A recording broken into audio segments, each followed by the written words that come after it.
Let's call the meeting to order. The first thing to do is act on the agenda. I move that we act on the agenda as written. I'll second. All those in favor? Aye. The next is to act on the minutes of April 13th. I move to accept them as I offered. need this eventually. I second. Sorry, I just All want those in favor? a copy. Aye. Aye. Public comment? No one's here. New business. Melissa has brought in some information on Act 181 that she has been looking into. And so there you go, Melissa, you've got the floor. Okay. So I'm not coming here tonight with any big agenda for us to try to vote on something for a couple of different reasons. Partly because it's all a bit in flux right now, because if you know anything about Act 181, it really is this kind of complete restructuring of all of the different zones statewide. The thing in the act that is really difficult is that all of the towns that are considered tier 3, they've expanded all of this area. So a town like Andover is basically tier 3. We are just tier 3 all the way around, and it changes the Act 250 so that it kind of makes it very difficult for people to afford to do what people in Vermont have always done, which is we've got 20 acres. We're going to split this up between our kids, or I have 20 acres and now I'm in my 80s and I don't have a whole lot of money, so I'm going to sell 5 acres and let somebody build on it. All of this new sort of, what they want to put in place here would sort of take the power away by making it so expensive. It's also expanding all of the environmental areas. It's expanding cross through for wildlife. It's expanding wetlands. And there's this new 5-person board, and it's called LURB. And I can't tell you right off the bat what it stands for. I should be able to, but I can't. And it gives those 5 people the ability to just say, no, I'm sorry, your permit, even though you have enough land and you've got water and all of that, it doesn't look the way that we want it to for the environmental pact. So there's all of this stuff. I've handed you guys all some of the concerns from a group called Rural Vermont Rising. Anybody listening to me talk right now knows that it's been all over Facebook. And what has happened is that many, many towns like Andover have written a letter to the governor and to these new boards and the senators and all of that, saying, listen, we're tier 3 and this is really bad for us. We don't want any of this. We don't want this oversight. We don't want these changes. So I guess one thing I would say, and of course Rich isn't here, but I just wanted to bring it to the select board meeting that maybe, even though it's a bit in flux now because there was such an outpouring of pushback, that they're now saying, well, we're going to try to rewrite it or change it or do something. But many towns, small towns, and particularly tier 2 towns and tier 3 like Andover is, have just written a letter that basically says this is overreach and it would be very hard for Andover and we don't want this. So over the next 2 weeks, I figured that if people in the public or citizens of Andover had something that they, were concerned with or what their feelings were, I've printed the whole of this act and it's here in this notebook. I'm going to leave it here in the town. It's got highlights of all the things that are difficult. I'm also leaving a couple of these coming from the Rural Vermont Rising. But the other interesting thing that I found out through other people online is that in 2023, the Vermont Conservation Plan through the Vermont Housing and Conservation Board passed an act. It's 30 by 30, Act 59.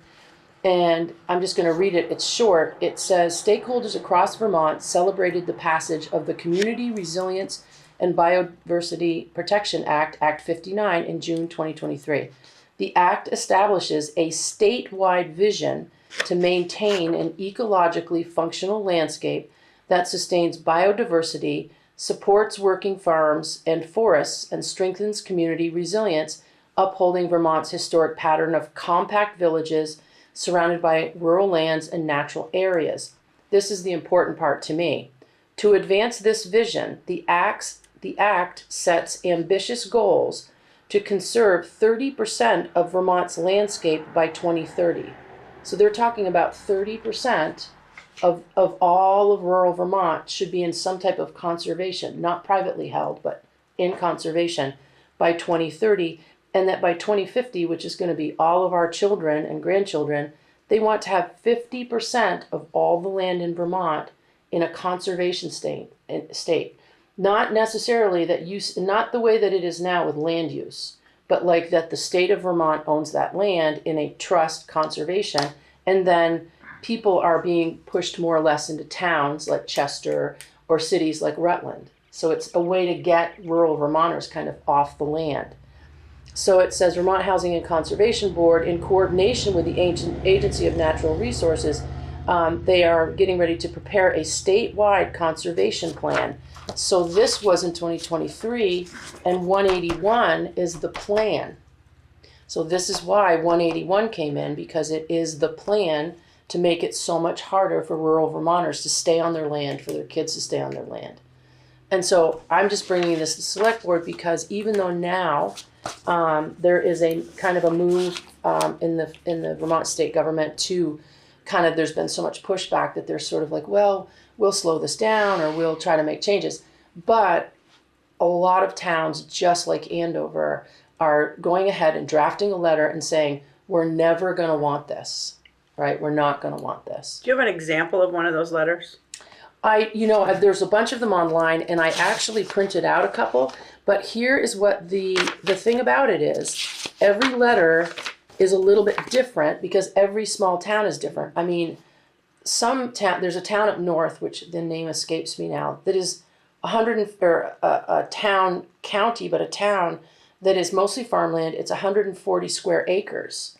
So it doesn't even have a town as big as Andover. It's a township, but there's no town. So their letter was very different than, say, what ours would say, right? Because and some places have a lot of second homes, some places don't. Mm-hmm.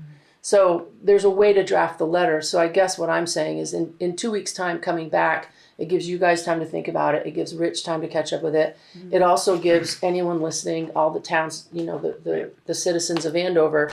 But what I'm proposing, I guess, if I would say I'm asking you to give me a yes on anything, it would be that I get to study it a little bit more and draft a letter for Andover, and then we could just vote.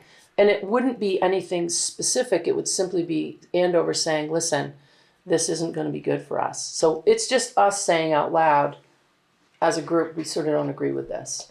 But I figured to just give another 2 weeks, this is in a public format so that people would know that we were thinking about doing it.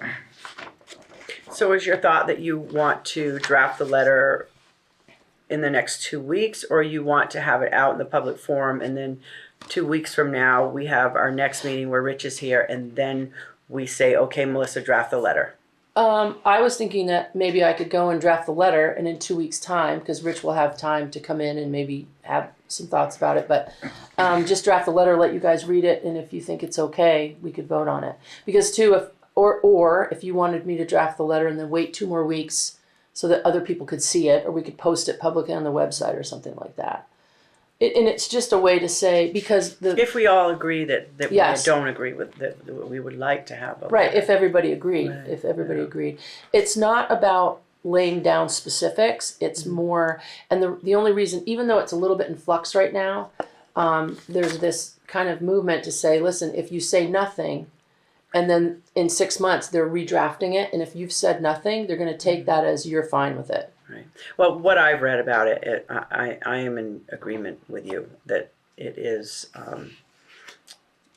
It's really going to be a burden on people who want to build on the latter part of their property, right. Or it's just going to make it financially unavailable to right.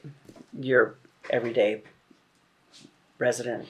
And the thing for me that's almost the most important thing, because is this idea that it's the second half of this plan.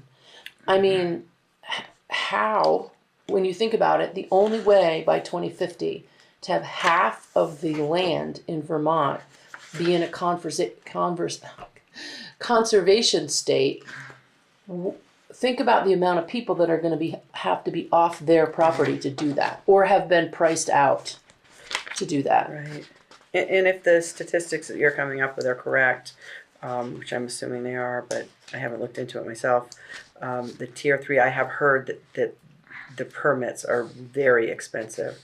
Yeah. And the last page here, it states that the permits can cost anywhere from $75,000 to $200,000. That's just for a permit. Yeah. If you, So it, if you right. have a piece of property that is your grandmother's, Yes. and you want to give a piece to your child, how are, I mean, how Well, is and your the way that average? they're doing that is they're expanding what they're expanding 250. So 250 is still what people have to deal with to a certain degree. Are you this close to a stream or a river? Is this a wetland? All that stuff. But what they're doing is they're saying we're gonna really press in and really expand that to kind of everywhere, so that it there's too many stumbling blocks for people to want to do it. Well, in the road, the Right. whole road, the whole idea of a road. Right, all of it, and the driveway the and all driveways, that. yeah. So again, not asking you to do anything tonight, but I guess I am asking if I could have it put back on the agenda for next time. That I'll just draft, unless any one of you has a real no, I don't think this is a good idea. I need to do my own research, which I've been following it, and honestly, you haven't said anything I disagree with whatsoever. But I don't know.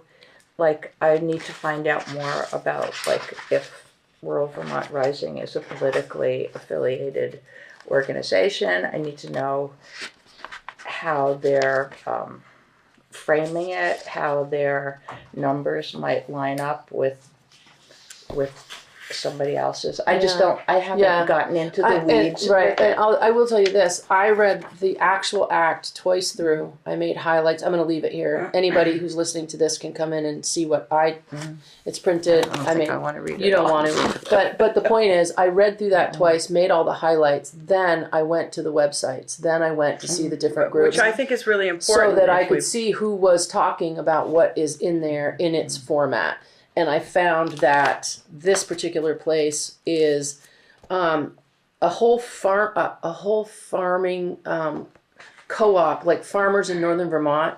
They all sort of started banding together because they realized how this was going to affect them, all the organic farmers and the small farmers, dairy farmers. So Rural Vermont Rising is something they started, and then they started bringing in. If you go to look at this is, I got this directly from them, but they have all of the different letters that towns have written so you can see them. Then they have all the different sort of pieces of the law that they were trying to pass and all that stuff. So I sort of tried to make sure that I wasn't just getting it from some rando place, but that it was real people doing the real looking into it. And then I also, my concern really is there's a lot of things that I might like to make a commentary about to the state. I'm just not sure that I want to, me personally, I don't know that I want to chime in on one particular issue as opposed to, there's lots of other ones. I mean, there's the whole education mess, there's all kinds of things. And so that's just, just as a I have to do my own research. Yeah, which is fine. And I just hate to see our select board get into political stuff that doesn't involve just Andover, because there are a lot of very important things that will affect Andover. Right. That's just. I'm just telling you what my first reaction. And I think for me, I also agree with you about not pulling Andover into anything that's political. Mm-hmm. But when you start reading this and you realize that Andover is going to be called, the whole of our town is going to be called Tier 3, and by doing that, it is going to all of our kids, all of our grandkids. It could really change it's basically trying to get all of our people into towns and cities, into the new housing structure that they want in towns and cities. They don't want you living. Don't support that. Yeah, so that's the only reason I'm bringing it is because I think that to say nothing about it, 5 years from now, we might all go, how did this happen? And the thing was, it was passed through. It was already voted on and passed, and it was only because someone who voted against it came out to a newspaper and said, this can't be good. You know, how it got out. We wouldn't have even known this. I know. It's I'm following it. I just don't know, like, a lot of things about it. Mm-hmm. And I think that part of it's going to be repealed regardless of what we do Yeah. at this point. Well, So, yeah, anyway. maybe. Well, I would suggest that maybe a better take, for me personally, a better take on making a decision would be to, as much as I don't want to, read the whole thing, because otherwise, How about it? I know, right? Otherwise, for you're concerned about the political aspect of it. But if you don't read the whole thing, how are you going to know what the political? I mean, if you're just going by what one And group it's versus funny another because group, reading it, so- I didn't find it to be political at all. I found it to be more like it wasn't a political thing, left or right or any of that. It was more like that Vermont was being folded into this bigger sort of agenda of getting people off their Right, land. and that's what I'm not disagreeing with you, Melissa. I actually have read quite a bit about it, Yeah, and I do agree with that. It truly does affect our community, Yeah. and so it is a concern of mine. I would hate to see some of these parcels of land people Yeah. not be able to. Yeah, it just speaks to the rural. I didn't realize. I mean, I'm so isolated here, and I don't go to Burlington. I go there once every few years, and so I still, in my stupid brain, think of Vermont as a rural state, but apparently that's not how everybody sees us, or sees themselves. So I guess we don't have to vote on anything. I just wanted to bring it to everybody's attention, and then if I could draft something that just says, hey, we'd like to be not. I mean, again, it's not even political. It's more like, hey, if this bill, the way it was written, if they repeal that piece of it, I don't know, but I feel like it would be sad to me. Politics aside, it would be sad to have a new thing come up and they start looking at the towns that made some type of a statement about what they agreed with or didn't agree with. Mm-hmm. And if we did nothing, we literally are going to be looked at as they agree because they did not disagree. They did nothing. I do agree with that. So that's the statement. only reason that I'm interested in doing it. I just disagree with your premise. I don't think that a select board of the towns are generally in the habit of making that kind of statement. I mean, just because we haven't said anything about education doesn't mean that we support what's going on. No. It's just a different way of looking at it. I don't disagree with anything you said because my feelings are very similar. I just, once you go there, it's hard to get out of there. Chris? I agree with you. I've had a couple of people approach me and asked, what is the town of Andover doing about it? And I said, the town of Andover did not create this problem. The state representatives did. And please reach out to Chris Morrow. Chris Moore. Gosh, I think his name's Tim all the time. Chris Morrow, and explain that to him, and the more people you get to call him, the more influence it will have. Not saying that a letter to the town, from the town to him or to the governor would change that. I do know that it was already vetoed by Governor Scott once, and they overrode him. Right. But this act is, I see both sides. It's hard to. If next year somebody comes, or even next week somebody comes to us and says, education, we need education reform. How come the town hasn't sent a letter saying we're for education reform? And then the next one could be the following week, they could hit us up for how come the roads are in such bad shape. And it's really something that's way out of our control. But I see both sides, and I agree wholeheartedly that the Act 181 should be rescinded, revised, changed. It's not right.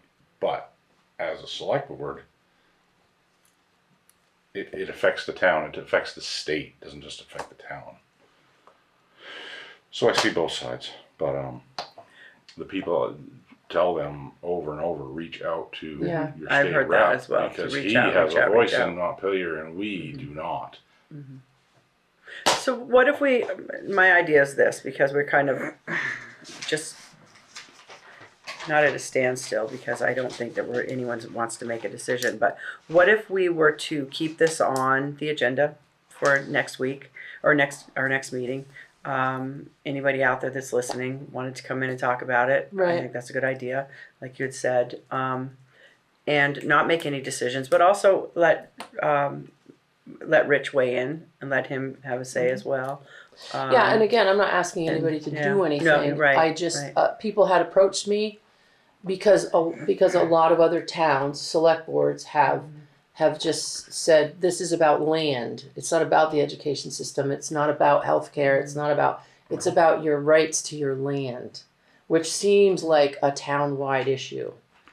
Or at least to me, No, right? I That's understand. the way I looked at it, and I was like, okay, well, I can look into this and read it. But that's fine. We don't have to go on and on and on. If you want to leave it on, you can. If you don't want to, that's fine too. I think it's a really great discussion to I have. think it is I too. think it's really important. I mean, people start petitions also. I mean, there's different ways. Well, I think that going. we should also let Rich weigh in. Sure, yeah. To me, because we are such a well-working select board, I feel like it would just. I would like to hear his opinion. With that said, I also feel like we've got it out there.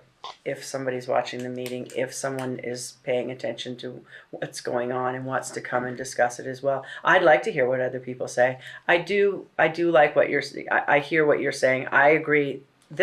I think this act is not good for our town, the way it's written.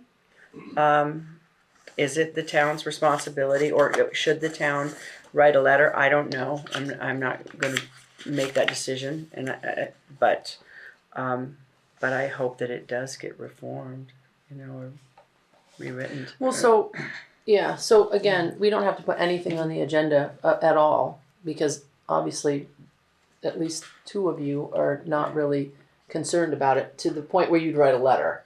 Is my point. In other words, that you feel like I'm on the fence. phone calls would be, and that's fine.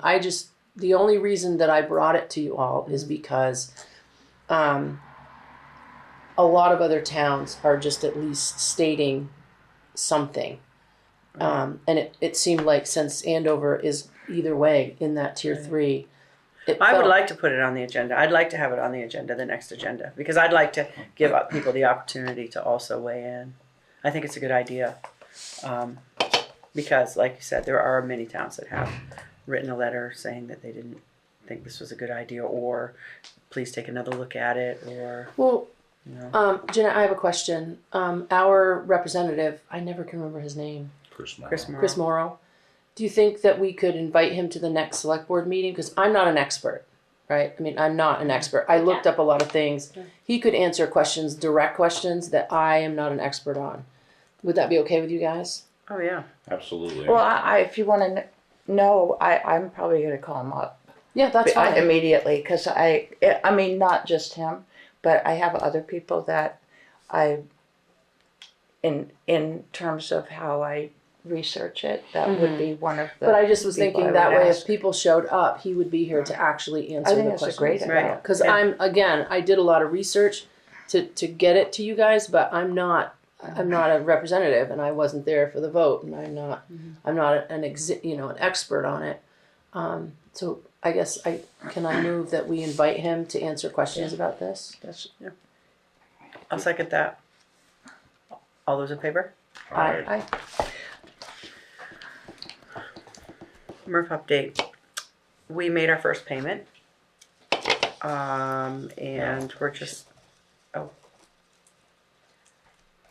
we've been invoiced, we've been invoiced, I'm sorry. and because of the amount of money that we were given up front doesn't match the amount that the invoice is for, I reached back out to the state of Vermont department that's in charge of this grant and asked them to provide us with that much more hardship money to pay the invoice so that we are not taking it out of any of our bank accounts and don't have to wait for reimbursement. So they're gonna give us the remainder of the money so that to pay the invoice with grant money that's been approved, as opposed to providing our own money directly. But we did pay it, right? The invoice, didn't I sign that? No? Thought we had today. You sign the invoice, I'm not going to pay it until I have money. Till you have the from money, state. okay. The remainder of the money, we Right. have half. And that's about it for the MERP. Is there a start date? There is a tentative, what did he say it Mid-June. was? Yeah. Okay. So, Starting here in mid-June, garage in, I think it was August, and town hall not until September. So, mildly concerning. right. And I don't know, I thought they're going to do the garage second here, then the garage, Yeah, then the town June, hall. August. And the town hall, I mean, if it's not being used as often. I think the scope focused a little bit more on this building and Yes, the garage, and the though, garage, so there's yeah. less at the Mhm. town hall, so. There's less to do, unfortunately, starting at late, even though they have very little to do. We have an election in August and we have an election in November. It would just disrupt. Gotcha. And presumably they'd wanna have anything they're doing buttoned up before it gets cold. Makes sense. So, I mean, that's as far as we've gotten on that. I anticipate hearing back from them. I know they were going to order windows, and that was the big push to get the window order in, and then go from there. I think that there was a change order put in through Cindy and Martha, but I'm not entirely clear on why that is. So it's still kind of, that's something I just have a couple questions about, what they saw that was different from what we had already put into the scope of work. So other than that, that's all I have on it. Highways and garages. Any road commissioner report? I'm not aware of anything. While we're on that topic though, what is our next piece of equipment we would be looking at replacing? I think we're pretty caught up on everything right now. Grader. I did see, I think it's the town of Ludlow. I passed it this morning. It looks like they have a brand new grader. It looks pretty new anyways. Do they lease their graders? Do you know? I have no I'll find idea.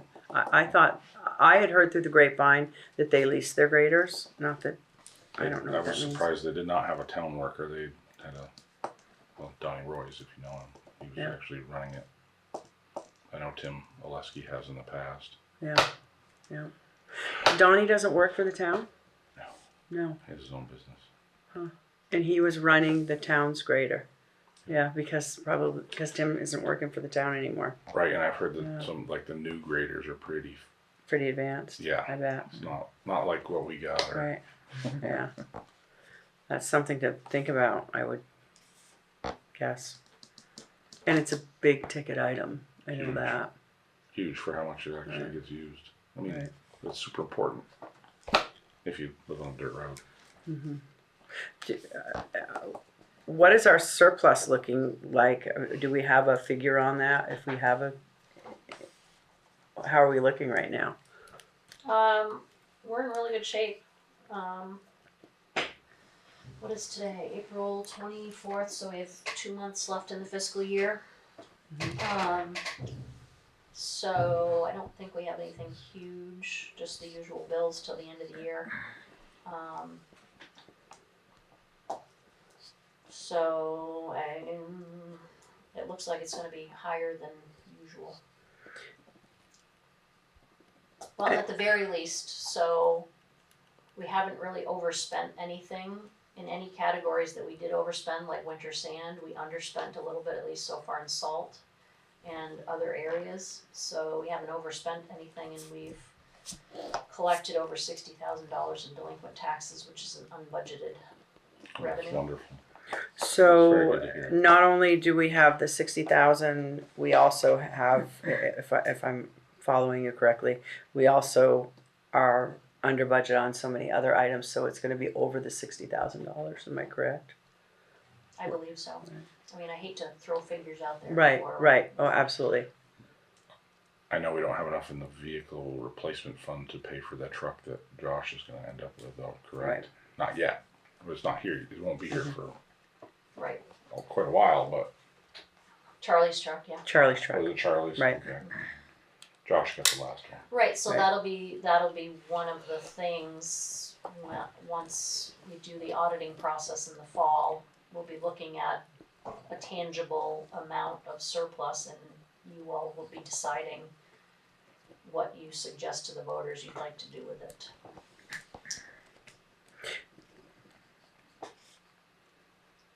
And can we make the decision as a board to put that money to, prior to that, towards, no, Believe so. We No. haven't in the past. no, I don't know, I I'm think we just, made a suggestion at the meeting of we would like to put 50% to lower taxes and 50% in the, if I, Right, correct me if I'm wrong. And we put that out to vote and the town has always pretty much voted for it. whatever you suggested, yeah. Yeah. But, yeah, I don't think that, I don't think you're allowed to say what, because the budget is voted on by the voters, so when there's excess money in the budget, I think it makes sense that it's then up to the voters what to do with that money.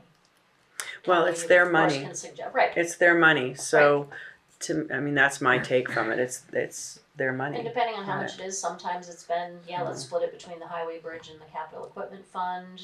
Once or twice, it's been, you know what, it's this amount, let's just use it as income so it offsets municipal taxes for the following year.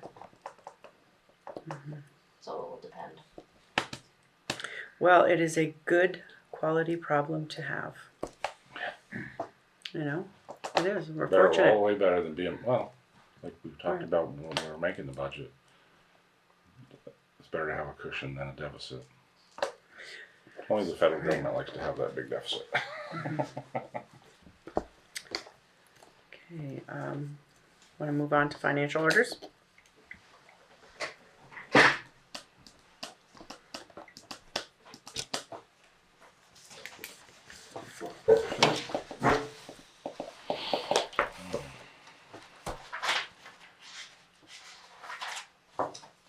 Thank you.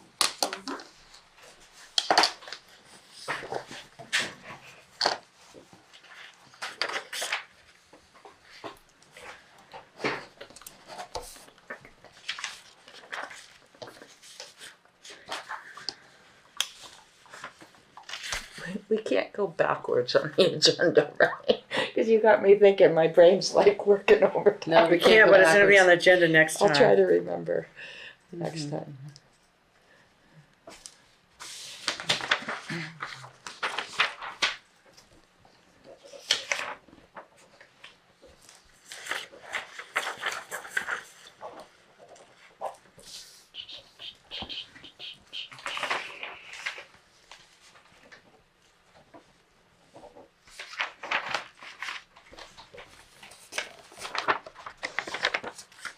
Did Rich go anywhere fun? I think he went to see family. Nice. When's the next one? 11? Yes, May 11th.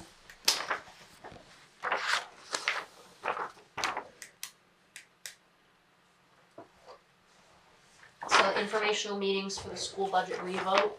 There will be one at Green Mountain on Tuesday, May 5th. There'll be one at Ludlow on Thursday, May 7th. So keep that in mind. And then voting is Tuesday, May 12th.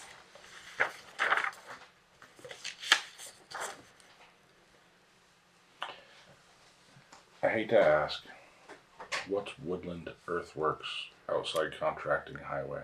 That's Reg. That was Reg Perry removing the stumps on Howard Hill. That's the name of his company. Perfect. Well, that's fine. We already talked about that last meeting. I Right. didn't know that was the name of his company. Yeah. I actually forgot about the stumps. So are we getting sodium chloride from two different places? 3 different places. We were getting it wherever we could get it. our contract was with Cargill, and that was the Yeah, I see that here. $98.25, so they had a load for us last week or the week before. Of course they do. The other companies are the ones that were so much more expensive, and they were just, it was when it was available. I think Charlie said that the salt shed is full, or as full as it can get right now. If it wasn't, I would think we would wanna fill it. But because now that I think the salt will be available now because the state has stopped stockpiling it.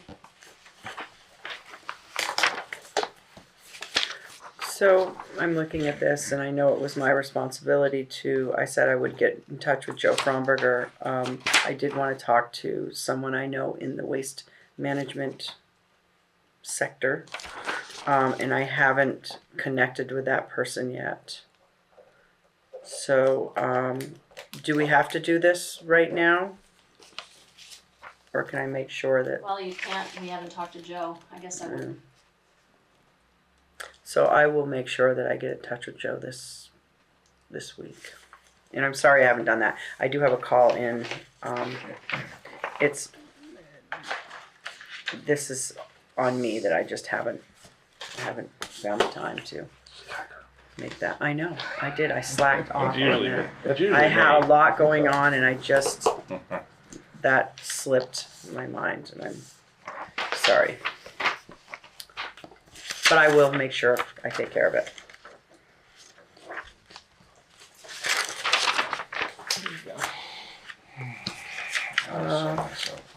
Moving on to, I know we should be outside doing this, right? Correspondence. There isn't any.